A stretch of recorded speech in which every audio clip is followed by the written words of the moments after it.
To begin with, what exactly life looked like for a lighthouse keeper varied throughout history, as you might expect, with the earliest known lighthouse-like facilities popping up possibly as far back as 2000 BC in Kuntasi, India. Better documented lighthouses emerged starting around the 5th century BC in Greece, and perhaps most famously of all, the 3rd century BC's Lighthouse of Alexandria, or one of the so-called seven wonders of the ancient world, and for a time the tallest structure ever built at somewhere in the ballpark of 118 meters or just shy of 400 feet. However, as we don't really know what they specifically got up to in these early lighthouse keeping jobs, or even exactly how they maintained their flames or the like, other than people were definitely in charge of keeping the flames flaming at given times, we can't really say much here. Other than to note these early lighthouses seemed more purposed to mark the entrance of ports rather than to warn ships of reefs or other such things that might cause them to be forgotten quicker than had they not found themselves on a sinking ship and pressing need to figure out how to breathe underwater. However, fast forward a couple of thousand years to the so-called golden age of lighthouse keeping, and things get a lot more interesting and better documented. Unsurprisingly, with the rise of mass international trade, as the nations and merchants of the world began sending ships all over the globe, a pressing need for beacons, both for navigational purposes and to help avoid areas dangerous to ships, became extremely apparent. And so it was that lighthouses began lighting up more than Willie Nelson all over the place along common trade ports and routes, though not without some hiccups in the beginning. As for some of the hiccups, as you can probably imagine, given the massive power of the ocean to assert dominance over things made by man, designing buildings that could withstand even the day-to-day rigors of being right on the ocean, let alone needing to weather the weather, wasn't easy in many locations, such as a rather famous example of the lighthouse at the Eddystone Rocks in the English Channel. The first attempt at a lighthouse there was secured on a rock via 12 giant iron stanchions, but it lasted only 4 years before a storm in 1703 ripped it and its keepers from its foothold, washing away all traces of the structure and them from history.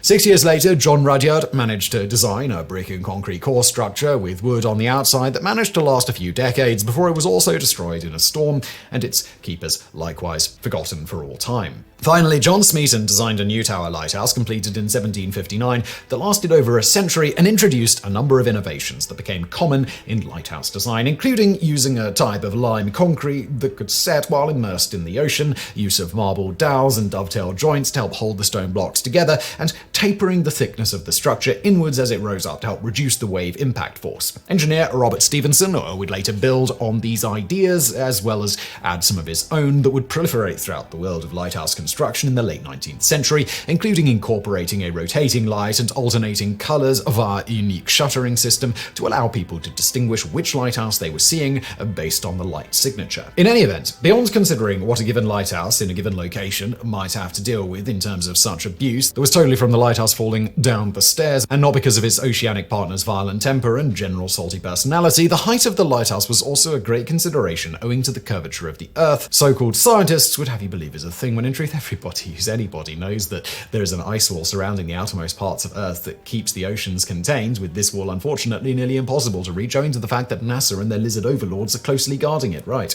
Also helping to keep up the spherical Earth roofs were lighthouse builders throughout history who claimed that they had to use various calculations to determine the height of a given lighthouse, given the typical vessel of the region, with larger ships needing more warning of a given danger or the like. Speaking of visibility, this now brings us to the most important element of all in the structure, the light itself, which has evolved massively over time. The earliest, more modern lighthouses that emerged after medieval times tended to use candle illuminants, wood or coal, as their light source. In the late 18th century, improvements were made via special oil-burning lamps, in particular the argon lamp, which helped create a more steady and, critically, mostly smokeless flame via the way it controlled airflow. As its fuel, things like whale, olive, or vegetable oil became the standard for lighthouses for almost a century, starting in the late 18th century, until one John Richardson Wigham came up with a much brighter gas lamp, which, when it was first installed in the Bailey Lighthouse in Howth-Head in 1865, was about 4 times brighter than its predecessor oil lamps. An upgraded version he put in 3 years later, for whatever it's worth, according to famed scientist John Tyndall, was about 13 times brighter than any other light on Earth at the time. Going back to before Wigham's gas, all of these other light sources, however, even with reflectors trying to direct the light, were not actually terribly bright and could be easily masked by various common weather conditions at distances they'd otherwise be visible at by approaching ships.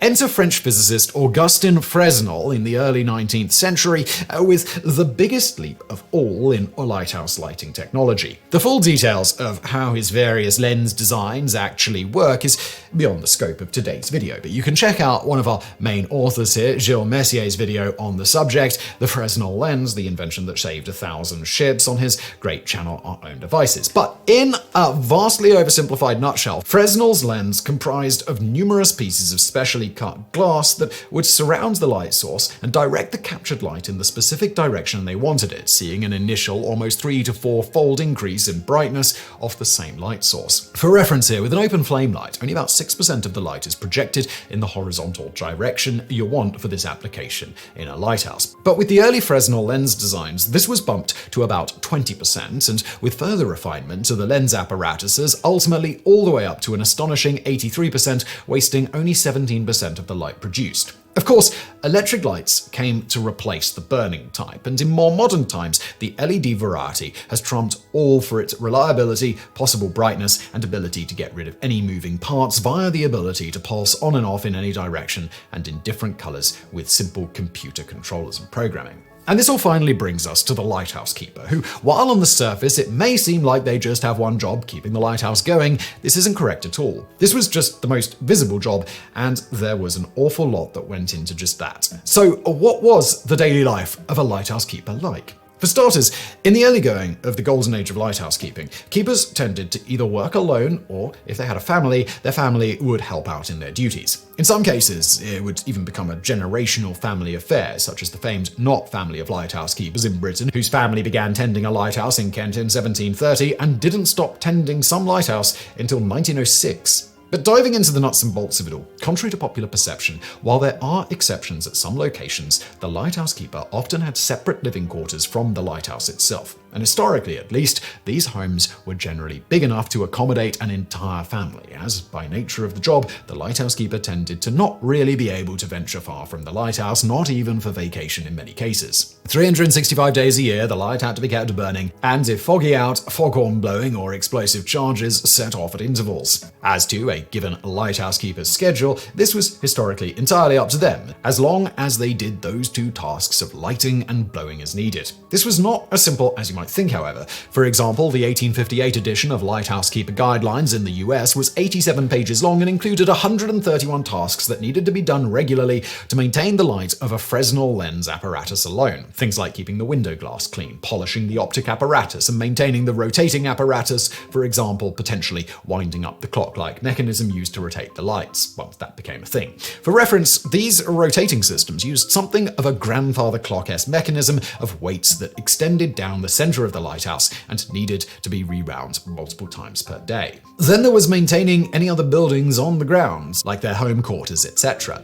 This was all a bit more difficult than in most areas, as anyone who's ever lived next to the ocean knows, both from how quickly mold and moss can overtake everything to how quickly paint battered by the sea can wash away. The paint part was eventually considered extremely important, owing to colors and patterns on the lighthouse being used to help sailors identify which lighthouse they were seeing, as well as helping it stand out on the horizon or the lighthouse's backdrop in daylight. James F. Sheridan, who was a boy when his father was maintaining the Saugatuck light in the early 20th century, writes of this: "Things that I remember mostly about his duties were there seemed to always be a paintbrush in his hand. The government put great stock in painting. They painted and they repainted, and they painted until paint usually built up so it had so many coats there was no sharp edges at all anymore. Not such a thing as a sharp edge in any corner of a piece of wood. It always had a curved edge." Summing up all of this with regards to the tower, 20th century lighthouse keeper Maxwell Gertz would elaborate in slightly more modern times. "We had 2 big air compressors in the engine room that was for the foghorn, and then there were 3 generators and a big bank of batteries, so all those machinery had to be serviced and oil had to be changed constantly. Plus, if anybody knows living around the water,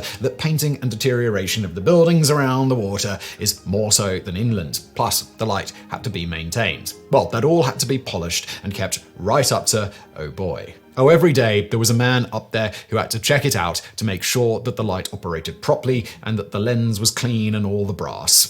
You had a lot of work on the inside. The tower, it seemed like it was forever in need of attention inside because of the condensation." Moving on from there, the keepers also had to be extremely self-sufficient, given they often lived in remote locations and left to tend the lighthouse for long stretches of time without any outside human contact and limited supplies. Unsurprisingly, where possible, they tended to try and grow their own food to supplement their supplies, though in many locations, being right next to the salty sea and or otherwise on a giant rock wasn't exactly an ideal location for a garden. To get around the issue in these types of locations, they'd often bring in good soil from the mainland and make smaller container gardens. On all of this, late 19th century lighthouse keeper William Norgate writes in a letter to a friend of his new profession, having to do everything that wants doing ourselves. It is surprisingly what I have had to put my hand to. I had a lot to learn. But it is the variety of work that keeps it from getting monotonous. It is half sailor, half bushman, with all sorts of trades mixed with it. Williams also states in his logs receiving supplies and mail approximately once a month by passing ships and occasional visits to the mainland for himself and his family. In his case, there was another family on the islands he and his wife lived on, but he also writes, "It is very lonely for Lizzie, for although we live close to one another, she scarcely ever sees or speaks to anyone but myself. Of course, there is no fear of quarreling being like this, but I think she carries it too far." The boss's people seem very nice, but are much like herself, likes to keep at home. Then there was logging everything, which typically being government jobs over time became more and more of a time suck. Logging use of resources, ships passing, weather, daily activities, etc. But there's more. The lighthouse keeper was also expected to keep an eye out for any ships in distress and entertain any visitors who came by. Not exactly always a comfortable thing on the latter, given these were often complete strangers, and you were otherwise devoid of any way to call for aid should they not be friendly. All while endlessly trudging up and down the sometimes many flights of stairs of the lighthouse, carrying needed resources to maintain the light, which, for reference when using coal as a burning source, could include carrying upwards of a ton of coal per day to the top. Going back to the bit about design, the lighthouse itself would have some sort of lantern room at the top of the structure, then classically a service room below where the fuel and other such supplies would be kept. This is also sometimes called the watch room, as it is where a lighthouse keeper might stay for extended periods to keep watch to save from having to go up and down all the stairs all night. There would also often be a platform outside of the room to facilitate cleaning of the windows of the lantern room from the outside as well. Going back to the lantern room and the service room being right below it stocked with fuel, the job of the lighthouse keeper was not just to keep the flame going, but also make sure it didn't get out of hand, with lighthouses occasionally burning down totally being a thing, such as in 1755 at the Eddystone Rocks, where one Henry Hall was tending to the light when the roof of the tower somehow caught fire, and in the process dripping molten lead onto poor Hall's head and body, and some of it getting into his mouth and down his throat, and he eventually died 12 days after the event, the physicians examining his body reportedly finding 200 grams of lead in his stomach. Speaking of things that could kill you in lighthouse keeping, there was also always the risk of storms, as well as just generally getting to and from your lighthouse. For example, consider the case of the first lighthouse ever built in what is now the United States, located in Boston Harbor, Massachusetts, on Brewster Island, which first lit up in 1716. George Worthylake was assigned as the lighthouse keeper there, but in 1718, after attending a sermon in town, he, his wife Anne, and their daughter Ruth, as well as their servant George Cutler, a friend named John Edge, and a slave named Shadwell, were rowing back to the island when their canoe capsized, and all their hopes and dreams promptly died, becoming microbe and fish feces. Just 2 weeks later, Robert Saunders, John Chamberlain, and a man simply called Braddock were tasked with the maintaining of the light, but on their own trip to the islands, their boat also capsized, with Chamberlain and Braddock both likewise becoming fish and microfeces. We can only assume Robert Sanders' response to this was something to the effect of, "There can only be one." Incidentally, this particular lighthouse was also the last to be staffed in the United States until one Sally Snowman, after a couple of decades maintaining it, retired on December 30th, 2023 at the age of 72, though noteworthy, most of her job at this stage of the game was simply to be there to entertain any visitors to the historic lighthouse. Going back to the dangers of it all, we come to the madness. As to what caused it and the common idea of mad as a lighthouse keeper, which was very much akin to the notion of mad as a hatter, it's generally thought that there were several contributing factors, from often extreme isolation, regular interruption of proper sleep patterns, which is astoundingly detrimental to all manner of health factors, including mental health, see our video, What's the Best Way to Get Great Sleep According to Science, monotony of the job, to eventually regular exposure to mercury. As with the mercury, once it was found that the rotating apparatuses functioned vastly more efficiently, with much less need for winding if floated on a pool of mercury instead of something like a chariot wheel or a bearing system, this became very common. As one lighthouse keeper, Handel Bleu, states of one of the issues with this, the waves do run up the side of the lighthouse and the mercury trough will be vibrated so much that the mercury will splash out. So then you have to go up there with a dustpan and brush cleaning up the mercury. You put it in a jar and then clean it. You put it in a chamois leather, hold it over a container, then squeeze the leather hard as you can, and the mercury will go through the pores of the leather, but the dirt will stay behind. Needless to say, regularly handling and potentially breathing in mercury vapors isn't exactly conducive to one's mental health, as is referenced in the aforementioned phrase, mad as a hatter. The leading theory as the origin of that phrase is that it refers to a genuine condition that began afflicting certain hat makers in the 17th century called Mad Hatter Syndrome or Hatter's Shakes. As the underlying cause of Mad Hatter Syndrome, in the 17th century in France, expensive hats made of felt began being produced using mercury nitrate. Hat makers rarely wore any kind of safety equipment or protective clothing back then, and often worked in cramped, extremely poorly ventilated workspaces. Because of this, invariably, they were exposed to dangerous amounts of mercury vapors during their day-to-day lives, culminating in prevalent mercury poisoning among those in the industry. The symptoms of mercury poisoning are numerous and in many cases extremely severe, affecting the heart, brain, lungs, kidneys, and in some cases the immune system, among other things. Most pertinent to the topic at hand, neurological symptoms associated with mercury poisoning can include, but are not limited to, abnormal sensations in the limbs, muscle tremors, erratic mood changes, and mental deterioration. The behavior of those afflicted by mercury poisoning is usually typified by anxiety, extreme timidness, and a general desire to remain unobserved, usually responding with anger or irritability if this wish is ignored. While lighthouse keepers had much better ventilated spaces than hat makers, handling such mercury regularly is generally thought to have contributed to occasional bouts of odd behavior and madness among keepers. For example, at a lighthouse in 1897 near Narragansett Pier, the lighthouse keeper showed up at the pier bleeding from a wound in the back where he'd been stabbed. He explained his assistant had gone mad and attacked him with a butcher's knife and then chased after him as he fled to their boat. Upon investigation at the lighthouse the next day, they found the assistant still alive and otherwise physically well, but apparently dancing around crazily while he chucked stuff into the ocean. In another case in the mid-19th century, the Phippsburg, Maine lighthouse keeper, apparently bought his wife a piano to help entertain her, but she allegedly kept playing the same song over and over again, and he finally snapped. Whether the same song over and over again part of the story is correct or just part of the legend that's risen up around the event, he did ultimately destroy the piano and directly thereafter ended the existence of his wife and himself. In another instance, lighthouse keeper William Brown, stationed at Balanas Island in British Columbia, began sending bizarre telegraph messages one day, and his wife, Maggie, said he likewise began behaving erratically and violently around the same time.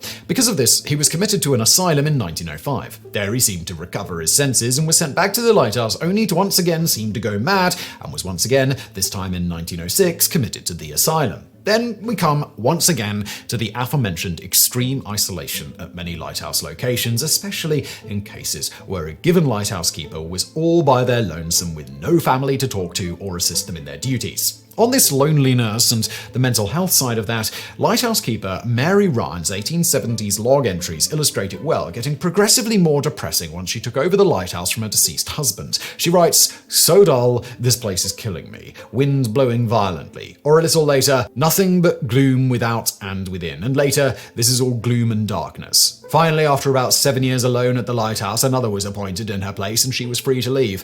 On all this, to stave off madness and boredom, in 1876 in the US, it became practice to send a few dozen books in wooden cases to each of the lighthouses in America, and within 3 years, there were almost 500 such box libraries around, which would be exchanged every 3 months for a different crate of books from a different lighthouse.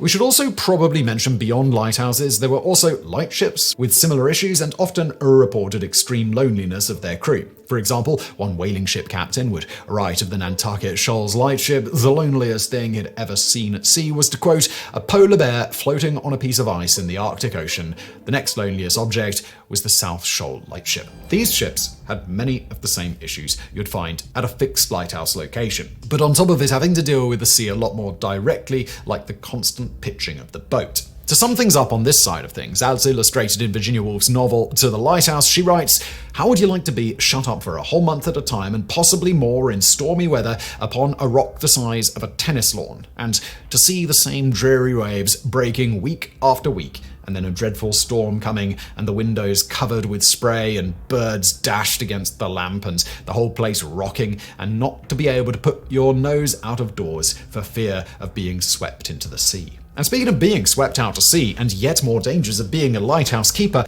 in 1900 a replacement keeper arrived at Eilean Moor off the coast of Scotland to find all 3 keepers on the island mysteriously gone. Their logs showed they had experienced an extreme storm where not just waves but winds were too severe to stand in. The replacement keeper also noted he found damage to the building and equipment from waves up to 33 meters or about 100 feet above the normal sea level. What exactly happened to the men isn't known, but it's generally thought they must have left the tower for some purpose during the storm, and in so doing, been swept out to sea. On this note, storms were yet another danger one had to contend with as a keeper, and they sometimes were evacuated during such, but getting them out was often a major ordeal given, the approaching storms and lack of satellite weather or things like that. Thus, historically, many simply had to endure and hope the engineers who built their structure had made things sturdy enough to withstand the ocean's rage. Moving on from all these sorts of tasks, dangers, and psychological factors of being a lighthouse keeper, we now come to the rescues, with, as alluded to, a part of the lighthouse keeper's job to keep an eye out for ships or people in distress and, if possible, to assist them.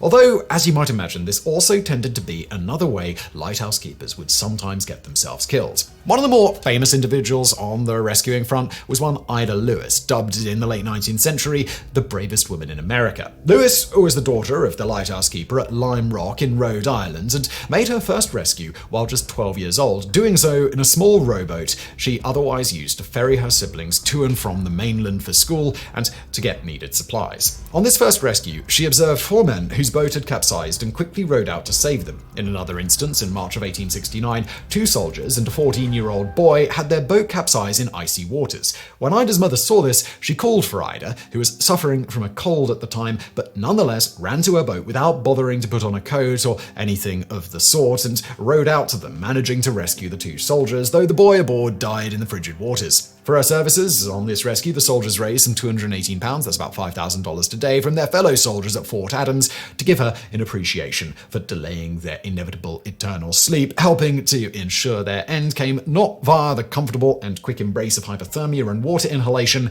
but a slow and steady decline as their mental and physical faculties fade in time and body aches set in, with it all combined eventually resulting in them finally praying for an end to the pointless rigors of life. In another rescue of a couple of soldiers in 1881 that had fallen through the ice, she reportedly grabbed a clothesline to bring with her when she rowed out as close as she could get to them and pulled them to safety with her line. For this one, she became the first woman to be granted the Gold Life-Saving Medal from the US government. In total, she is credited for saving, at minimum, around a couple of dozen people in her time at the lighthouse, though she never logged her rescues, and it's thought there were probably many more that didn't make the news. However, of the ones that did make the papers, she did receive some criticism for this, with one individual writing to her that it was unladylike for a woman to row a boat, to which Ida tersely responded, "None but a donkey would consider it unfeminine to save lives." Ida was eventually further rewarded for her work by not only being appointed a lighthouse keeper after her father and mother died, but also becoming, at the time of her appointment, the highest paid keeper in America, with the increase in pay from what is typical being, to quote, "in consideration of the remarkable services in the saving of lives." Eventually, Lime Rock was also renamed Ida Lewis Rock, and the lighthouse on it bore her name in turn. But in all of this, needless to say, life as a lighthouse keeper wasn't super awesome. But I mean, the pay's gotta be good, right? Well, as illustrated by the United States' first official lighthouse keeper appointed by George Washington, Henry Long, not so much, with a salary of just $300 annually, or about $8,000 today, although, of course, free accommodations and use of the grounds that came with it.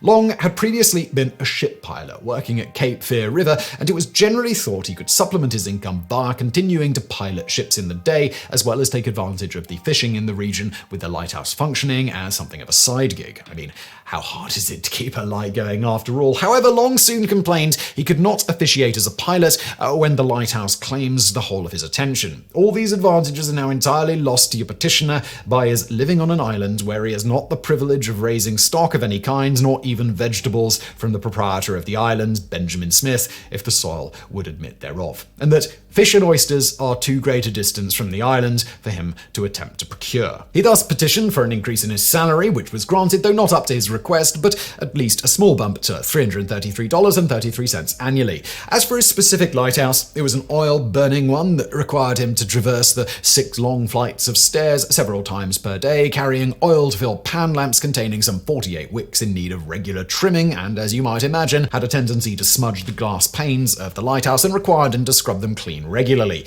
Again, this was something he had to do 365 days per year, regardless of weather and regardless of his personal health. To add insult to ultimate injury, Long met his end when his son-in-law, who had come to live on the island with his 2 children after his wife Elizabeth died, accidentally shot Long while hunting for food for the family one night on October 16, 1806. After this, Rebecca Long, Henry's wife, took to maintaining the lighthouse, and after a few months she was recommended for the position permanently by Customs Collector Timothy Bloodworth. However, when the proposal was submitted to then-President Thomas Jefferson for approval, that this time lighthouse keepers were all presidentially assigned given the importance of the job to national commerce, Jefferson would write, "The appointment of a woman to office is an innovation for which the public is not prepared, nor am I," and she was denied the position she was already doing. It wouldn't be until 2 decades later that President John Quincy Adams would throw such biases out and appoint the first federally appointed female lighthouse keeper, Rebecca Flaherty, to assume her husband's role as keeper of the Sand Key in the Florida Keys after his death. Although it should be noted that if you really dig in, there was another a few years before, remembered only as Mrs. Edward Shoemaker, who took over for her husband upon his death in 1826, though whether she was federally appointed by Adams isn't clear, and she only held the position for 6 months. It should also be noted that the first ever female US keeper of the light was one Hannah Thomas, who was given the job of lighthouse keeper at Gurnett Point in Massachusetts starting in 1776 after her husband John died of smallpox while serving as both keeper and traitorous soldier in the Continental Army in the rebellion against the rightful ruler of America, King George III. She continued in the role until 1786 when she hired someone else to do the job, one Nathaniel Burgess, who after a few years was officially appointed to the post. In any event, noteworthy after Rebecca Flaherty's appointment, women would be regularly appointed as lighthouse keepers over the next few decades, comprising about 1 in 20 lighthouse keeper appointments in the United States, in almost always cases where the husband died and his wife and potentially children had been helping him maintain the light anyway. She was almost always deemed suitable and generally rubber-stamped for the job if she wanted it. Speaking once again of lighthouse keeping during the golden age of the profession being something of a family affair and, given their isolation, a little better to do, lighthouse keepers and their families also tended to grow at the lighthouse, with, for example, one John Malone and his wife Julia manning the menagerie Island Light in the late 19th century and her giving birth to a whopping 12 babies at the lighthouse, 11 of whom survived. Of course, in slightly more modern times, it was determined that it would be beneficial to the functioning of the entire system for the lighthouse keeper to have official assistants, whether he or she had a family there or not, which helped both with the workload and also staving off loneliness, although getting along with such continually could be monotonous as well. But as one 20th century lighthouse keeper, Gordon Medlicott, would note of this and his life as a keeper, living in such close confines meant that a good relationship with the other 2 keepers was important. It was like a marriage. If you fell out, you couldn't go off and sulk for long because they would be cooking your dinner later on. We became experts at cards and board games. Over the years, I knitted, did cross-stitch and embroidered. It was the centerfold for Cross Stitch magazine a few years ago. We all read a lot and some of us wrote short stories and poems. I always enjoyed writing, so I was thrilled when the Association of Lighthouse Keepers asked me to write a research document for their archives. On completion, it was snapped up by a publisher and turned into a new book called An Illuminating Experience. He also notes of the rescue side that he had a number of occasions for this. For example, in one such quote, "I was manning the South Stack in Anglesey and 2 young boys ran to us for help. Their climbing instructor had fallen down a cliff face. I climbed down the 80-foot drop and held on to him for 45 minutes while we waited for the rescue team. By the time they came, we were up to our chests in water. The helicopter pulled us up one at a time. There is not much you can say to calm a man in that situation. You just try and quiet his screams." He was ultimately retired, however, after almost 4 decades as a lighthouse keeper in 1998, as automation gradually began to see the profession of the keeper go the way of the dodo.